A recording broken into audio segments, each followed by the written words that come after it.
Cari telespettatori, rieccoci insieme, ben ritornati e ben ritornato dopo un po' di tempo qui con noi in studio Eugenio Gattolin, segretario FIPE, Pubblici Esercizi e segretario Confcommercio del Veneto. Ben arrivato. Grazie.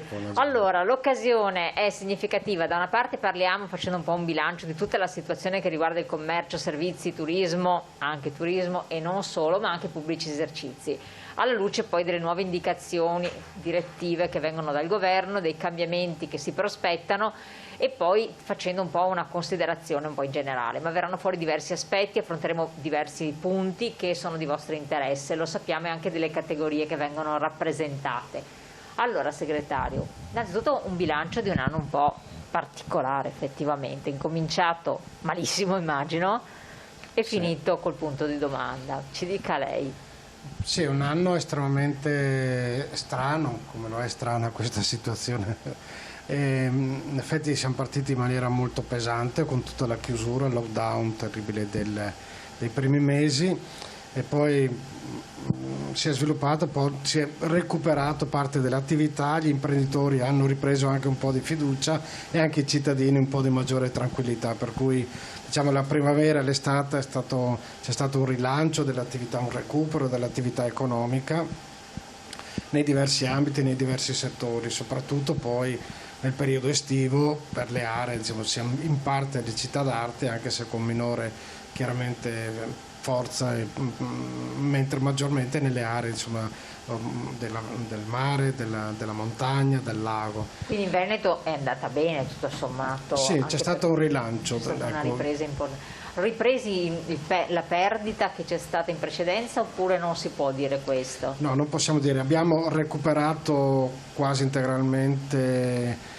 Abbiamo fatto di più rispetto al 2020, sicuramente. Vabbè, il 2020 però è stato l'anno sì, che era terribile. Nel 2019 invece che è stato e siamo ancora un po' sotto rispetto al 2019, però insomma il recupero è stato abbastanza significativo. Il problema è la continuità, per cui è stato un episodio di alcuni mesi e poi in questa fine parte dell'anno si ritorna sempre con una situazione di incertezza che ciò che di peggio c'è per un imprenditore. Perché temete che per il prossimo anno all'inizio ci possano essere delle problematiche da come sta buttando la situazione? Sì, vedendo anche l'esperienza degli altri paesi e come sta andando un po' il nostro, un po' meglio rispetto ad altri, però la situazione è sempre complessa, per cui questa incertezza non porta chiaramente la tranquillità agli imprenditori per riprendere, investire, programmare, sviluppare l'attività. Un po' è questo la difficoltà, per cui si ragiona un po' troppo a vista in questo periodo, per cui a brevissimo e a breve, proprio per l'incapacità di poter valutare la possibilità di investire in un contesto così complesso e così mutevole in tempi brevi. Quali sono le criticità più rilevanti, anche alla luce dei recenti provvedimenti che sono stati presi in punta di forchetta, cioè si cerca di work in progress e di modulare le iniziative per evitare appunto poi le chiusure che sarebbero, io penso, drammatiche, se non, a prescindere dai sostegni che possono essere dati o meno?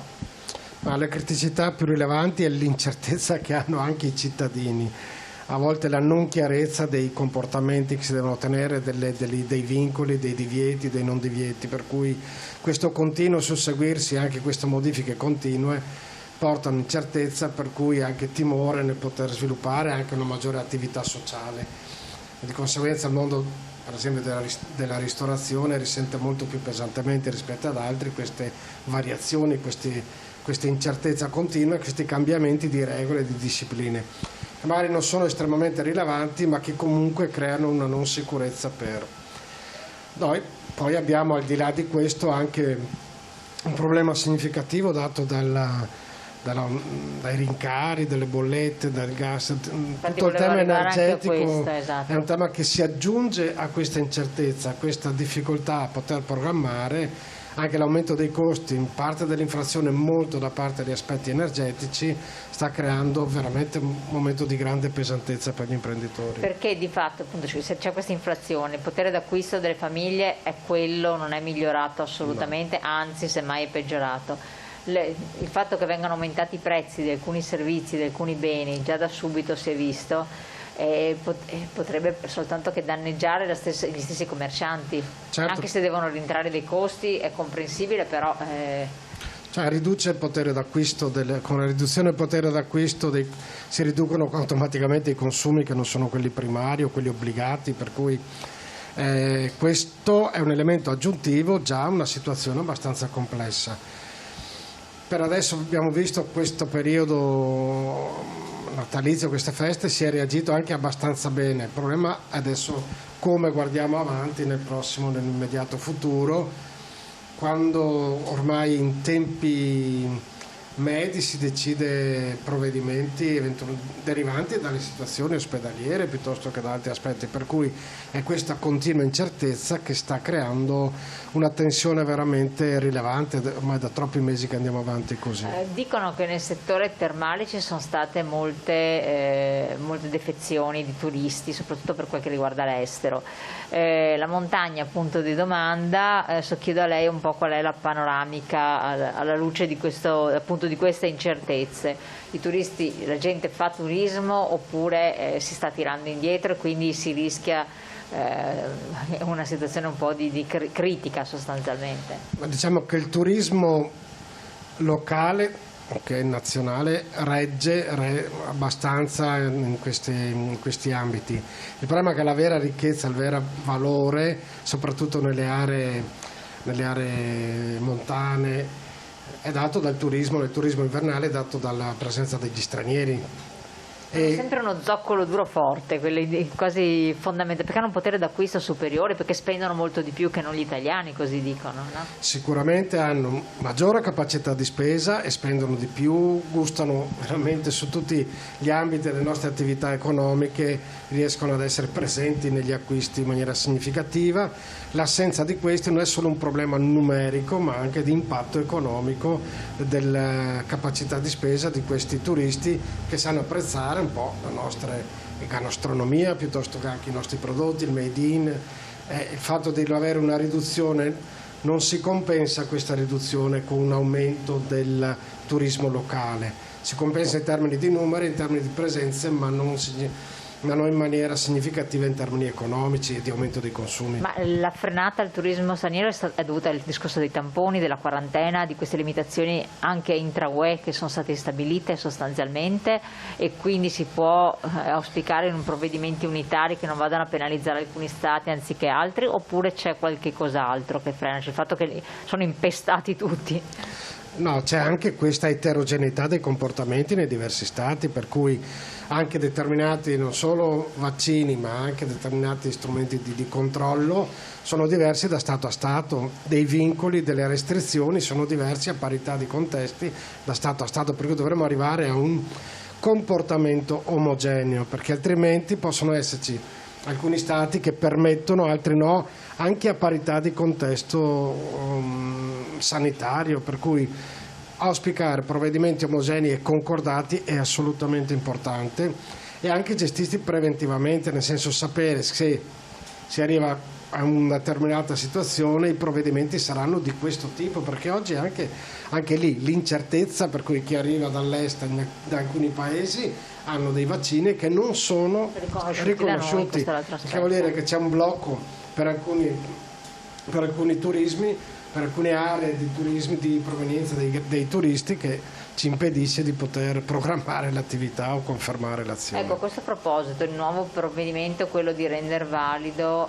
per 6 mesi il Green Pass, dopo bisogna rinnovarlo, quindi adesso dal 31 gennaio dovrebbe scattare questa prima dell'estate dovremmo rinnovare, sicuramente rifare il Green Pass. Ma esatto, questa cosa qui, siccome sono sempre provvedimenti straordinari e tutto, poi arriva l'estate e noi ci troviamo tranquilli, per farlo 4-5 mesi anche i favorevoli hanno delle perplessità.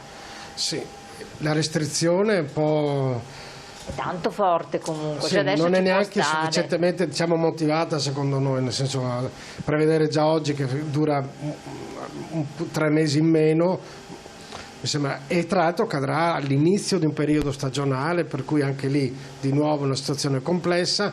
Per noi questa è la durata, non è omogenea anche per altri paesi, per cui ritorneremo sempre a una situazione confusa e incerta.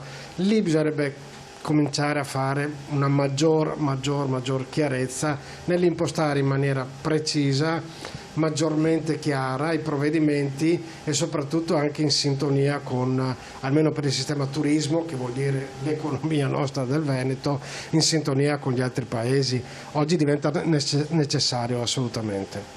Voi non avete parola in questione, a parte che è un provvedimento recentissimo di qualche giorno fa relativamente a questo, perché vi vede coinvolte come categorie, perché alla fin fine veramente cambia. A livello nazionale siamo molto presenti nelle discussioni, ma chiaramente sono gli aspetti sanitari che prevalgono su tutte le decisioni. Quello che stiamo cercando di fare su più fronti, soprattutto sul livello nazionale, perché è da lì che arrivano le regole, è quello di rendere più chiare le regole. A volte sembra banale, ma il problema è proprio la chiarezza delle regole e la capacità di prendere già da oggi degli orientamenti rispetto a quello che potrà succedere, per cui avere già in mente e già anche documentato come poter agire in un contesto che diventi più complesso e non arrivare all'ultimo momento non solo nel modificare i termini per la gravità e via, ma anche le modalità con cui gestire, per cui dovremmo avere veramente una maggior capacità di programmazione nei provvedimenti in modo tale che siano chiari a seconda delle fasce, a seconda dei contesti che troveremo di fronte nei prossimi mesi.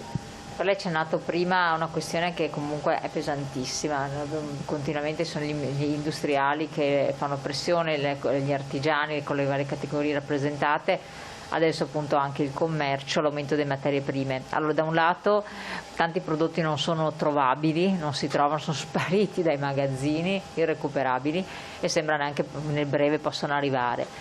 Poi c'è un rincaro dei prodotti, quelli che dovranno essere fatti, perché ovviamente le materie prime sono in parte sparite, in parte sono rincarate tantissime, poi gli energetici. Tutto questo sta cambiando veramente i connotati di certe attività, ma dalle più semplici a quelle, dalla panificazione, se vogliamo, alla GDO, la grande distribuzione e altri ancora.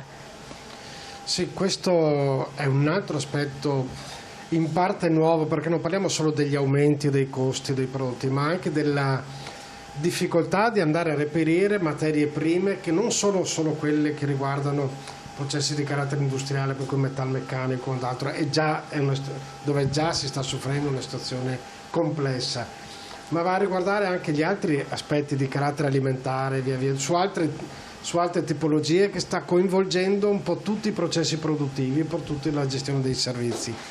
Anche qua creando, anche in maniera repentina, da una parte difficoltà a reperire i prodotti, le materie prime base per poter fare la lavorazione, dall'altra anche a dover aumentare il costo finale del prodotto, facendo anche difficoltà a far capire anche al nostro interlocutore, al consumatore, le motivazioni vere che sottendono, ma sicuramente questo porterà a un aumento almeno graduale, ma dei costi dei prodotti finali. In un momento così incerto anche questo diventa oggetto di profonda attenzione da parte nostra per trovare possibili soluzioni che non possono essere fatte solo a livello locale, chiaramente. Infatti, torniamo su questi aspetti, poi ci affrontiamo anche altri, tra pochissimo pubblicità.